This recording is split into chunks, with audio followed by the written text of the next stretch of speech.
Image formation due to concave lens. Concave लेन्समुळे image कशी form होते ते आपल्याला बघायचं आहे. आपण याआधी कॉन्व्हेक्स लेन्समुळे इमेज फॉर्मेशन बघितले, त्यामध्ये आपण 6 केसेस बघितल्या. यामध्ये एवढ्या केसेसने अगदी हार्डली आपल्याला 2 केसेसचाच विचार करायचा आहे. अगेन यासाठी सुद्धा आपल्याला काही रूल्स फॉलो करावे लागणार. सगळ्यात आधी ते रूल्स समजून घेऊया. सो कॉन्केव्ह लेन्स आहे. कॉन्केव्ह लेन्स म्हणजे कोणते lens? Concave means diverging lens. आणि कॉन्व्हेक्स म्हणजे काय? Converging lens. So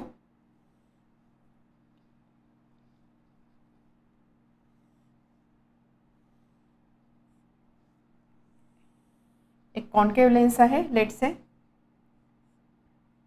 principal axis आहे, हा आहे पॉईंट ओ.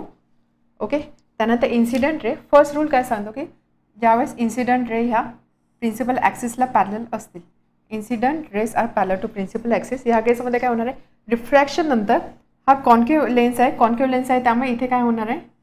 हे जे रिफ्रॅक्टेड रेज आहे ना, हे असे जाणार. याला आपण बोलतो डायव्हर्जन्स. याला आपण काय बोलतो? डायव्हर्जन्स. म्हणून कॉन्केव्ह लेन्स हे कॉन्केव्ह लेन्स डायव्हर्जिंग लेन्स आहे असं आपण बोलतो. हे जर आपण कॉन्व्हेक्स लेन्स म्हटलं तर कॉन्व्हेक्स लेन्समध्ये आपण बघितलं की ह्या ज्या पॅरलल रेज असतात ह्या एका पॉईंटमधून सगळ्या रेज अशा एका पॉईंटमधून पास होतात, एकत्र येत आहे, म्हणून याला आपण बोलतो कॉन्व्हर्जिंग. इथे काय होतं? रेज दूर जातं एकमेकांपासून, म्हणून याला आपण बोलतो डायव्हर्जिंग लेन्स. तर हे जे रेज आहे हे रेज असे दूर जातात. बट आपण म्हणतो की इमेज जर फॉर्म होणार असेल किंवा इमेज कुठे फॉर्म होते? ज्या ठिकाणी जे रेज आहे हे रेज एकमेकांना इंटरसेक्ट करतात किंवा मीट करतात त्या ठिकाणी इमेज फॉर्म होते. आता इथे जर बघितलं एक रे ह्या डायरेक्शनला चालले, एक रे ह्या अदर डायरेक्शनला चालले, म्हणजे असे एकमेकांपासून ते दूर जात आहे. मग हे रेज तर कुठे इंटरसेक्ट होणार नाही. मग अशा केसमध्ये इमेज कुठे फॉर्म होणार आहे? तर अशा केसमध्ये आपण काय करतो? हे जे रेज आहे रिफ्रॅक्टेड रेज आहे हे आपण मागच्या साईडला प्रोड्यूस करतो. ठीक आहे. आपण काय करतो? याला बॅकवर्ड डायरेक्शनमध्ये एक्सटेंड करतो किंवा प्रोड्यूस करतो. सो ही रे अशी असणार आहे आणि त्यानंतर ही रे अशी असणार आहे. जर बघितलं तर हे दोन्ही रेज एकमेकांना प्रिन्सिपल ॲक्सिसवरती एका पॉईंटमध्ये इंटरसेक्ट करतील आणि हा पॉईंट कोणता असणार आहे? हा पॉईंट असणार आहे फोकस F1. ठीक आहे. फोकसची तीच डेफिनेशन असते. ज्यावेळेस आपण कॉन्केव्ह लेन्सचा विचार करतो, आपण फोकसची डेफिनेशन बघितलेली, त्यावेळेस आपण कॉन्व्हेक्स लेन्स आणि कॉन्केव्ह लेन्स या दोघांचा विचार केलेला. सो कॉन्केव्ह लेन्ससाठी हे जे रेज असतात हे रेज डायव्हर्जंट रेज जे असतात हे जर आपण मागे असे एक्सटेंड केले, प्रोड्यूस बॅकवर्ड केले, तर ते एकमेकांना ज्या पॉईंटमध्ये इंटरसेक्ट करतात तो पॉईंट असतो फोकस. सो फर्स्ट रूल, ज्यावेळेस इन्सिडेंट रे प्रिन्सिपल ॲक्सिसला पॅरलल असेल, रेसर डायव्हर्ज होणार आहे किंवा एकमेकांपासून दूर जाणार आहे. बट आपल्याला इमेज पाहिजे, इमेज फॉर्म होण्यासाठी दोन रेज इंटरसेक्ट झाले पाहिजे. हे इकडे पुढे तर कुठे इंटरसेक्ट नाही होणार. मग एक चान्स काय की आपण हे जर मागे असे एक्सटेंड केले बॅकवर्ड डायरेक्शनमध्ये तर एकमेकांना इंटरसेक्ट करतील on one point on principal axis. This point is focus. ठीक आहे. This is rule 1. Other rule simple rule आहे दुसरा सुद्धा. आता बघा ही सुद्धा फोकसची डेफिनेशन ही आहे. त्याच पद्धतीने ओ म्हणजे ऑप्टिकल सेंटर, याची डेफिनेशन काय असते की लेन्सवरचा असा एक पॉईंट असतो की जो प्रिन्सिपल ॲक्सिसवर लाय करतो की ज्यामधून पास होणार कोणताही रे अनडिव्हेटेड पास होणार आहे, म्हणजे त्याची डायरेक्शन चेंज होणार आहे. सो तोच रूल आहे की सपोज ह्या पॉईंटमधून ओमधून जर मी एखादा रे पास केला किंवा incident ray is passing through point O, तर काय होणार आहे? रिफ्रॅक्टेड रे सुद्धा सेम डायरेक्शनमध्ये जाणार आहे, डेव्हिएशन काहीच होणार नाही. त्याच पद्धतीने सपोज असं जर मी दाखवलं, सेम डायरेक्शनमध्ये जातो, डेव्हिएशन काहीच नाही. त्याच पद्धतीने असं सेम डायरेक्शनमध्ये जातो, डायव्हर्जन्स काहीच नाही. सो हे रूल्स आपल्याला इथे फॉलो करायचे आहे. सो यामध्ये जसं मी बोलले की एवढ्या नंबर ऑफ केसेस नाही आहे, आपल्याला फक्त 2च केसेसचा विचार करायचा आहे. So first case when object is anywhere between optical centre O and infinity. 2 case घ्यायचे आहे. एक केस असणार की ऑब्जेक्ट इन्फिनिटीला आहे. ती केस आपण पहिल्या कॉन्व्हेक्स लेन्समध्ये सुद्धा बघितले. इन्फिनिटीची एक केस घेतलेली आपण त्यामध्ये, आणि बाकीच्या केसेस आपण याच्या पोझिशनच्या अकॉर्डिंग, फॉर एक्झाम्पल ऑब्जेक्ट 2Fच्या पलीकडे असेल, ऑब्जेक्ट 2F1वर असेल, ऑब्जेक्ट ह्या दोघांच्या मध्ये असेल, ऑब्जेक्ट F1वर असेल, ऑब्जेक्ट O आणि F1च्या मध्ये असेल, अशा डिफरंट केसेस घेतलेल्या.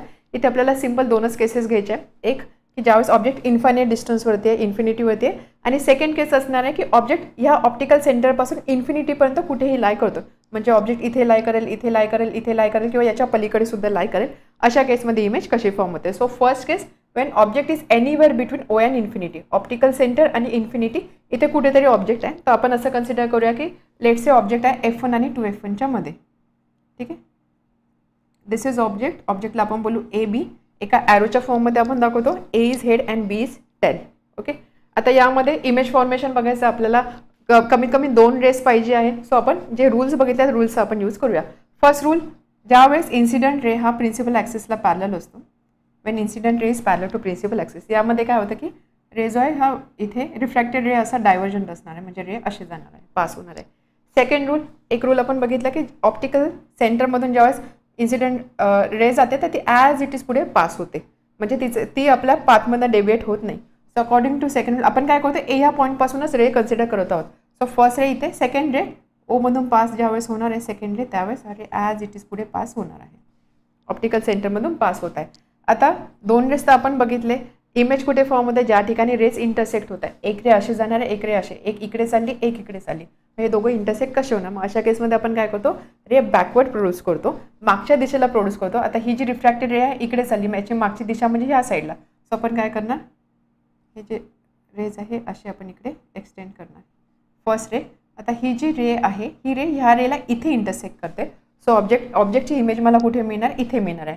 आपण ए पॉईंटपासूनचे रेस कन्सिडर करत आहोत. सो हा जो इंटरसेक्शन पॉईंट असणार, हा पॉईंट असणार एची इमेज ए डॅश. त्याच पद्धतीने बीचा जर विचार केला तर याच पद्धतीने आपण बीमधून पास होणारे रेस ड्रॉ करू शकतो.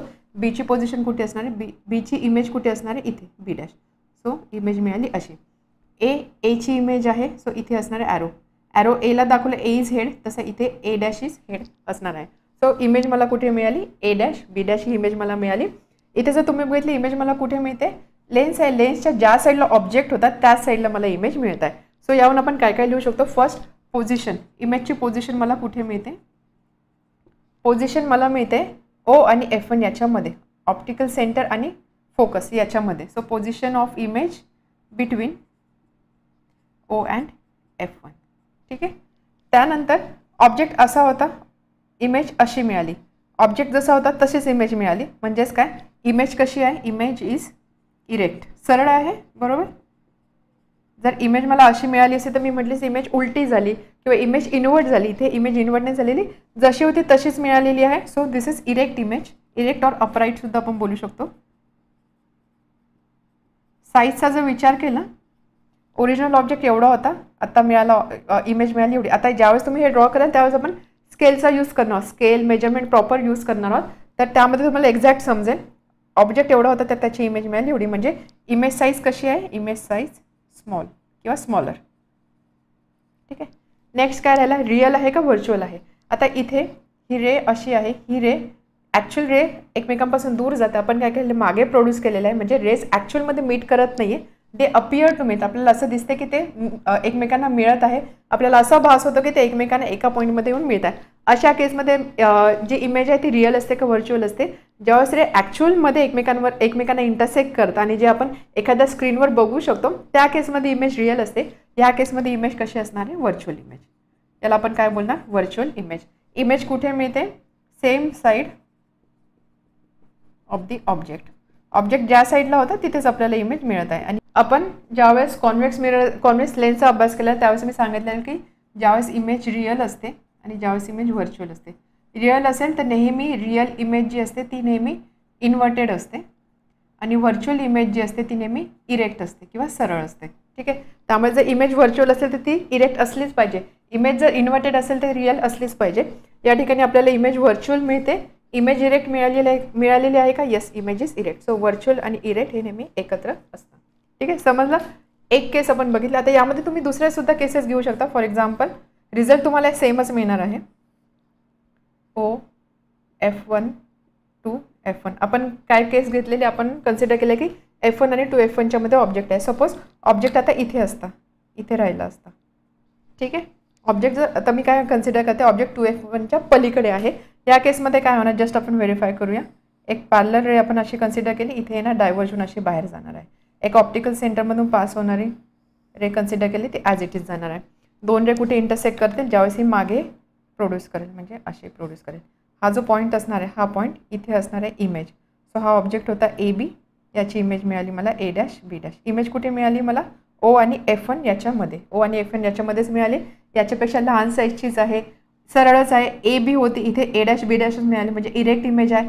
रेस ॲक्च्युअलमध्ये मीट होत आहे का नाही, आपण इकडे मागे प्रोड्यूस करून मीट होता, म्हणजे इमेज कशी आहे, व्हर्च्युअल आहे. सो तुम्ही कोणत्याही पोझिशनला ऑब्जेक्ट ठेवून बघा, in between O and infinity तुम्हाला एकाच टाईपची इमेज मिळणार आहे. म्हणजे आपल्याला नेहमी इरेक्टच इमेज मिळेल, ती इमेज व्हर्च्युअलच असणार आहे, ओरिजिनल ऑब्जेक्टपेक्षा स्मॉल साईजचीच असणार आहे. आणि नेहमी ज्या साईडला ऑब्जेक्ट आहे त्याच साईडला इमेज आपल्याला मिळणार आहे. So this is first case. Second case आहे when object is at infinity. When object is at infinity. So ज्यावेळेस ऑब्जेक्ट इन्फायनाईट डिस्टन्सवर असेल, when object is at infinity. इन्फिनिटीवर ज्यावेळेस ऑब्जेक्ट असेल त्यावेळेस इमेज कशी फॉर्म होणार आहे. एक कॉन्केव्ह लेन्स आपण कन्सिडर करणार. प्रिन्सिपल ॲक्सिस हा आहे point O, optical centre point O. त्यानंतर इथे एक पॉईंट असणार आहे, इथे एक पॉईंट असणार आहे. हा पॉईंट असणार आहे F1, हा पॉईंट आहे 2F1, F2 and 2F2. Object infinite डिस्टन्सवर आहे. ऑब्जेक्ट इन्फायनाईट डिस्टन्सवर आहे म्हणजे तो आपण इथे बोर्डवरती दाखवू शकणार नाही, एवढ्या अंतरावरती आहे की त्याची एक्झॅक्ट पोझिशन आपल्याला माहिती नाही. मग अशा केसमध्ये आपण काय करतो, आपण त्या ऑब्जेक्टपासून निघालेले रेज जे आहे ते रेज पॅरलल आहे असं कन्सिडर करतो. हे आपण ऑलरेडी मिररचा अभ्यास केला, त्यावर सुद्धा डिस्कस केलेला. कॉन्व्हेक्स लेन्समध्ये सुद्धा आपण इमेज फॉर्मेशनमध्ये आपण एक केस घेतलेली Wien object is at infinity, त्यावर सुद्धा आपण हे डिस्कस केलं की खूप अंतरावरती असणारा ऑब्जेक्ट, इन्फायनाईट डिस्टन्सवर असणारा ऑब्जेक्ट, त्यापासून निघालेले जे रेज आहे ते रेज पॅरलल आहे असं आपण कन्सिडर करतो. कारण आपण काय म्हणतो, पॅरलल रेज जे आहे ते इन्फिनिटीवर जाऊन मीट करता. पॅरलल रेज एकमेकांना इन्फिनिटीवर जाऊन मीट करता, किंवा याचंच उलट आपण असं बोलू शकतो, इन्फायनाईट डिस्टन्सवरून येणारे रेज जे आहे ते पॅरलल असतात. सो आपण काय करूया, इथे आपण पॅरलल रेज कन्सिडर करूया. स्पेसिफिकली प्रिन्सिपल ॲक्सिसला पॅरलल असणारे रेज आपण कन्सिडर करूया as an incident ray. So इथे एक इन्सिडेंट रे असणार आहे आणि इथे एक इन्सिडेंट रे असणार आहे. From object is at infinity. Okay. So concave lens आहे, कॉन्केव्ह लेन्स आहे म्हणजे इथे काय होणार, रिफ्रॅक्टेड रे, एक रे असा जाणार आहे आणि एक रे जो आहे तो असा जाणार आहे. डायव्हर्ज होणार आहे. इमेज फॉर्मेशन व्हायला पाहिजे म्हणजे रेज एकमेकांना कुठेतरी इंटरसेक्ट झाले पाहिजे. एक रे इकडे चालले, एक रे इकडे चालते, हे पुढे जाऊन एकमेकांपासून दूर दूर जात आहे, ते कुठे इंटरसेक्ट करणार नाही. मग अशा केसमध्ये आपण काय करतो, हे जे रेज आहे रिफ्रॅक्टेड रेज हे मागच्या डायरेक्शनमध्ये प्रोड्यूस करतो. फॉर एक्झाम्पल आता हा जो रिफ्रॅक्टेड रेज ज्यावेळेस मी मागच्या डायरेक्शनमध्ये प्रोड्यूस करेन असं असणार आहे आणि हे असं. सो थोडं अशा पद्धतीने किंवा एक रे आणि एक रे. सो ह्या जे रेज आहे ह्या रेज एकमेकांना कुठे इंटरसेक्ट करताय, फोकसवरती F1वरती. रेज जिथे इंटरसेक्ट करतात तिथे फॉर्म होते इमेज. सो या केसमध्ये ज्यावेळेस ऑब्जेक्ट इन्फिनिटीवर असेल तेव्हा इमेज कुठे फॉर्म होते, पॉईंट F1वरती किंवा फोकसवरती. सो या इथे फॉर्म होणाऱ्या इमेजबद्दल आपण काय बोलू शकतो, इमेजची पोझिशन काय आहे, image is form at F1 or focus. ठीक आहे. इमेजचा जर विचार केला, इमेजची साईज कशी आहे, इथे जर बघितले ह्या दोन्ही रेज फोकसवर येऊन मीट करताय. सो इमेजची साईज आहे पॉईंट साईज इमेज, बरोबर, पॉईंट साईज इमेज. ओके. आता इमेज रिअल आहे का व्हर्च्युअल आहे. ज्यावेळेस रेज ॲक्च्युअलमध्ये एकमेकांना इंटरसेक्ट करता आपण बोलतो इमेज रिअल आहे. ज्यावेळेस ॲक्च्युअलमध्ये इंटरसेक्ट करत नाही, आपण असं काही मागे एक्सटेंड करून त्या रेज एकमेकांना जुळवतो किंवा आपण असं म्हणतो व्हर्च्युअली मीट होत आहे, त्या केसमध्ये इमेज असते व्हर्च्युअल. या ठिकाणी ही जी रे आहे ही रे इकडे चालली होती, इकडे चालली होती, हे आपण मागे अशा प्रोड्यूस केला आणि मग त्या एकमेकांना इथे इंटरसेक्ट करतात. म्हणजेच काय, या ठिकाणी रेस ॲक्च्युअलमध्ये मीट करत नाही आहे, म्हणजे ही इमेज कशी असणार आहे, व्हर्च्युअल इमेज असणार आहे. So the image is virtual. Okay. Size झाला, लोकेशन झाला. ओके. देन इमेज रिअल आहे का व्हर्च्युअल झाला. त्यानंतर इमेज इन्व्हर्टेड आहे का, इमेज इरेक्ट आहे, पॉईंट साईज आहे, त्यामुळे याच्याबद्दल आपण काही लगेच बोलू शकणार नाही, बट आपण लॉजिकली बोलू शकतो ज्यावेळेस इमेज व्हर्च्युअल असते त्यावेळेस ती इमेज कशी असते, इरेक्ट असते. सो ह्या केसमध्ये आपल्याला कशी इमेज मिळते, इरेक्ट इमेज मिळत आहे. सो या दोनच केसेस आपल्याला कन्सिडर करायच्या आहे. सो थोडक्यात तुमच्या लक्षात येईल की ज्यावेळेस ऑब्जेक्ट ज्यावेळेस आपण कॉन्केव्ह लेन्सचा विचार करतो, कॉन्केव्ह लेन्सचा ज्यावेळेस आपण विचार करतो त्यावेळेस इमेज जी आहे ती नेहमी आपल्याला व्हर्च्युअलच मिळत आहे, व्हर्च्युअल आणि इरेक्टच मिळत आहे. कॉन्व्हेक्स लेन्समध्ये म्हणजे जी मागची केस होती ज्यामध्ये आपण 6 केसेस कन्सिडर केल्या त्या ठिकाणी आपल्याला कॉम्बिनेशनमध्ये इमेज मिळालेली, बट ह्या केसमध्ये आपल्याला इमेज नेहमी व्हर्च्युअल आणि इरेक्टच मिळत आहे. ठीक आहे. हे होतं about concave lens, image formation due to concave lens, आणि याआधी आपण बघितलं कॉन्व्हेक्स लेन्स. तर या सगळ्या केसेस तुम्हाला नीट लक्षात ठेवायच्या आहे. त्या केसेस लक्षात ठेवण्यासाठी तुम्हाला रूल्स माहिती पाहिजे. बस रूल्स फॉलो करा, मेजरमेंट फॉलो करा, स्केलचा यूज करा, प्रॉपरली सगळं काही ड्रॉ करा, तर तुम्हाला एकदम एक्झॅक्ट रिझल्ट इथे मिळणार आहे. आणि इव्हन तुम्ही एक पॅटर्नसुद्धा लक्षात ठेवू शकता की जसं फर्स्ट केसमध्ये आपण ज्या केसेस कन्सिडर केलेल्या, फर्स्ट केस मीन्स ज्यावेळेस कॉन्व्हेक्स लेन्सचा आपण विचार केलेला, आपण 6 केसेस कन्सिडर केल्या. त्यामध्ये आपण बघितलं जसं जसं ऑब्जेक्ट असं जवळ येतोय तसं तसं इमेज जे इमेजच्या पॅटर्नमध्ये काय बदल होतोय. आधी इमेज छोटी होती, मग ती ऑब्जेक्टच्या साईजची झाली, मग ती इमेज हळूहळू वाढत गेली, लास्ट केसला ती इमेज फिरून ह्या साईडला आहे. तर ह्या पद्धतीने तुम्ही पॅटर्न लक्षात ठेवून या सगळ्या केसेस लक्षात ठेवू शकता.